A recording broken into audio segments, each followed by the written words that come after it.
There is a moment, and you've felt it, when something small happens, and everything inside you shifts. Not dramatically, not all at once, just enough to feel it. A message that doesn't come back, a tone that's slightly off, a look that carries something you can't quite name.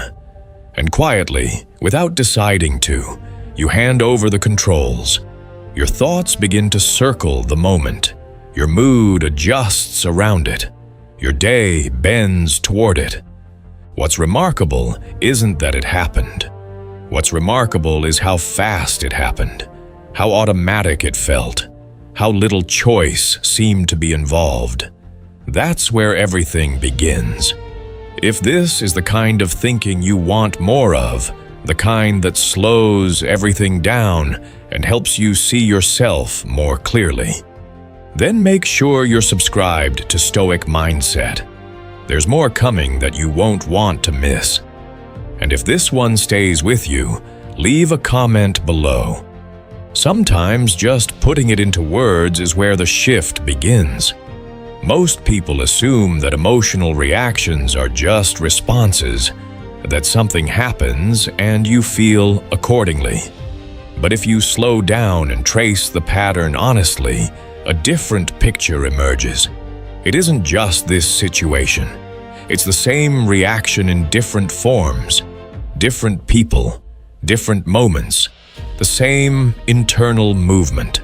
And over time, without announcing itself, this pattern begins to shape how you see yourself, based on things that were never fully yours to control in the first place. You've probably already tried the obvious solutions. You've told yourself not to care. You've tried to detach. You've replayed moments, attempting to convince yourself they didn't matter. And yet, when it happens again, the reaction doesn't ask for permission. That's the signal most people miss. If something keeps recurring despite your efforts to stop it, it isn't a surface problem. It's structural. It's built into how you interpret what's happening around you. Your emotional responses aren't random. They follow patterns. And patterns like that don't come from nowhere. When your inner state rises and falls based on someone else's behavior, it reveals something important. Your center isn't where you think it is. It isn't fully internal. It lives in reactions, in approval, in what's said or left unsaid, in how others respond to you.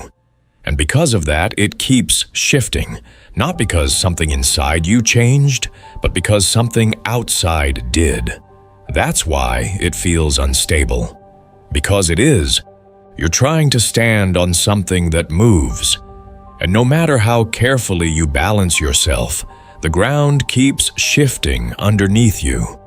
This kind of instability has a name, a quiet one, the kind that doesn't announce itself, but shows up in how easily your state is influenced by things you don't control. There's a difference between feeling something and being controlled by it. Feeling is temporary. It moves through you. Control is different. It changes how you think, how you act, how you see yourself. And when that control comes from something external, it creates an instability that follows you everywhere. Not because you're broken, but because the structure itself is unstable. You've tied your sense of self to variables that change constantly. And when those variables shift, your internal state shifts with them. Jung noticed something about the patterns that disturb us most. The traits in other people that generate the sharpest reactions, the ones that linger long after the moment has passed, aren't random irritations. They're precise. He observed that what we resist in others often exists in some form within ourselves, not always openly expressed, often suppressed, reshaped, denied, but present. Maybe confidence was once seen as arrogance in your environment, so you learned to hold yourself back. Maybe needing support was seen as weakness, so you trained yourself to appear independent. Those adjustments became part of how you operate, part of your identity. But the original impulses didn't disappear, they relocated. And what happens to something pushed out of awareness but never resolved? It finds other ways to exist. It shows up externally, in others. You notice those same traits in people around you, and because you've created distance from those traits internally, they feel foreign when you see them, but at the same time, they feel strangely familiar. That combination, familiarity and rejection, is what gives the reaction its intensity. Jung described it plainly. Until you make the unconscious conscious, it will direct your life, and you will call it fate. That's not poetry. That's an observation about mechanism. The reactions that feel most automatic, most justified, most unavoidable, those are often the ones running the deepest patterns. But there's another side to this. It isn't only what irritates you, it's also what draws you in. When you meet someone and feel suddenly more grounded in their presence, more certain, more complete, something important is happening there too. Jung suggested that what we deeply admire in others often reflects qualities we haven't fully developed within ourselves. The stability you feel isn't coming from them. It's something in you, being accessed through them. Which means that when they pull back, the loss feels larger than it should, because you weren't just losing a person. You were losing access to a part of yourself you'd placed outside. The Stoics approached this from a different angle, not psychological, but structural. Marcus Aurelius kept returning to the same idea in his private writings, that between what happens and how you respond, there is space, and in that space lives your freedom. He wasn't describing an abstract philosophy. He was describing a practice, something he had to remind himself of repeatedly in the middle of real difficulty, real pressure, real provocation. Because the mind moves quickly, it assigns meaning before you've had a chance to question it. A short reply becomes rejection. Silence becomes judgment. A shifted tone becomes something definitive about your worth. And once that meaning is assigned, your emotional state follows it. Not because the situation demanded it, but because your interpretation shaped it.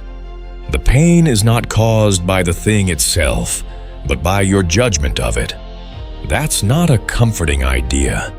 It removes the ability to place the cause entirely outside of yourself, but it also shows you something important, where your control actually lives. Not out there, in here, in how you're relating to what's happening. Epictetus drew the clearest line. Some things are up to us, and some are not. Your thoughts, your choices, your interpretations, those are yours. Everything else, including how other people act, respond, or perceive you, exists completely outside that boundary. And yet observe how often that line gets blurred, how easily you treat someone's momentary reaction as a stable truth about you, how quickly a fleeting expression becomes evidence for a conclusion you've been carrying for years. The question isn't whether things affect you. Of course they do. The question is whether they define you. And so the work begins not with force, but with noticing.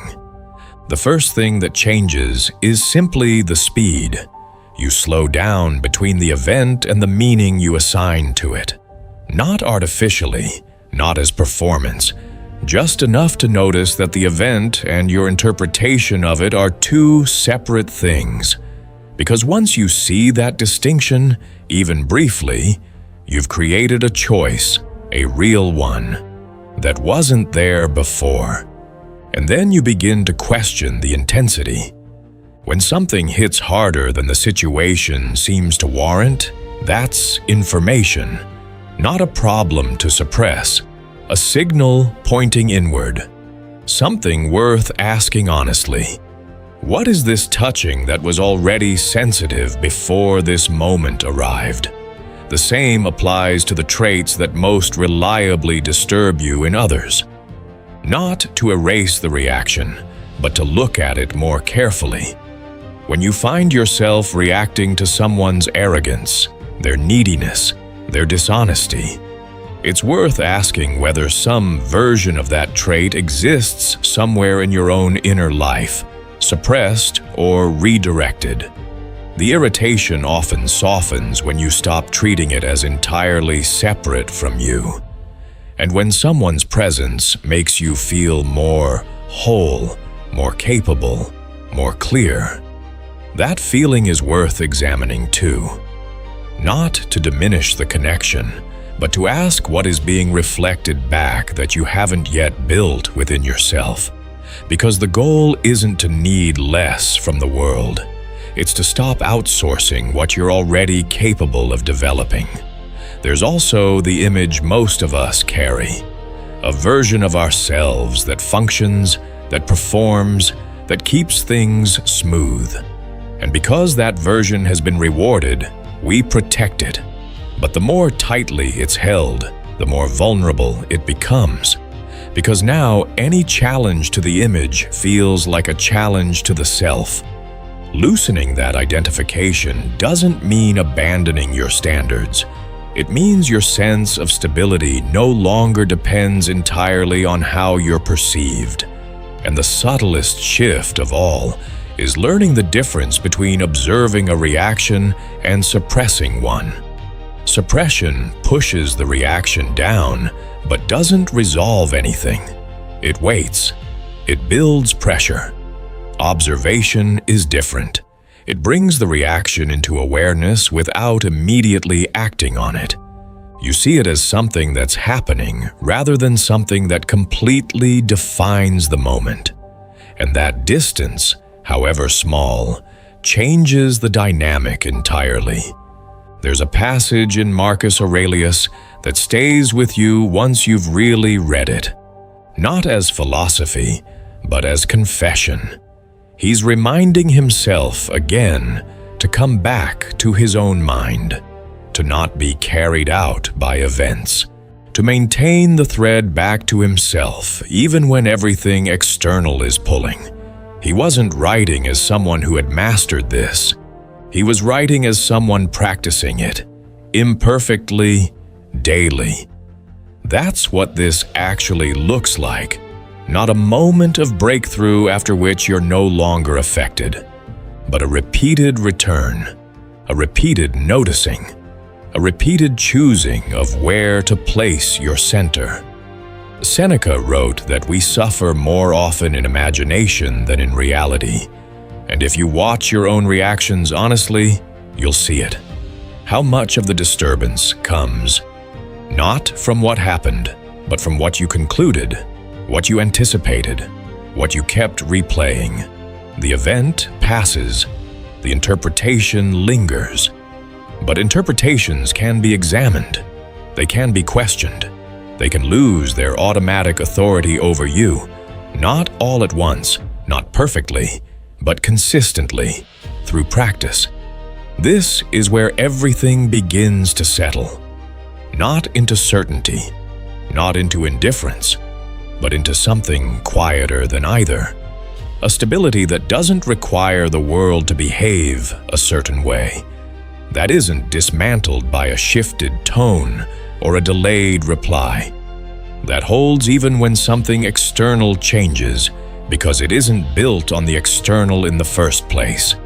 You will still feel things.